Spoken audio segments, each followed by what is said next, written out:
গ্রেপ্তার হয়ে যায়, বলে I am made in Bangladesh.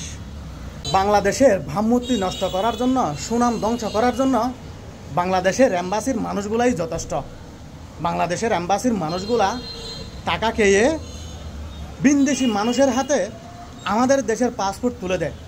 যেমন ধরেন সৌদি আরবে বার্মাইয়ারা যত অপকর্ম করে সব কিছু বাংলাদেশি মানুষদের ঘাড়ের উপর পড়ে।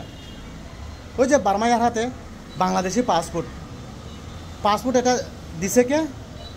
বাংলাদেশের এম্বাসি। কিসের বিনিময়ে? টাকার বিনিময়ে। আমার মনে হয় এই সমস্ত লোকগুলা টাকার বিনিময়ে মায়ের সাথেও দালালি করবে, কারণ দেশটা হয়েছে মাকে বিক্রি করে তারা কিভাবে টাকা ইনকাম করে এটা আমার মাথায় ধরে না। সৌদি আরবে বেশিরভাগ অপকর্ম করে এই যে বার্মাইয়ারা। তারা যখন আইনশৃঙ্খলা বাহিনীর হাতে গ্রেপ্তার হয়ে যায় তখনই বলে I am made in Bangladesh. এই সমস্ত কথা বলার কারণে সৌদি আরবে বাংলাদেশিদের ভাবমূর্তি ক্ষুণ্ণ হয়, বাংলাদেশের সুনাম নষ্ট হয়, বাংলাদেশের রেমিটেন্স যোদ্ধারা এখানে লাঞ্ছিত হয় সৌদি আরবে শুধু কিছু টাকার জন্য।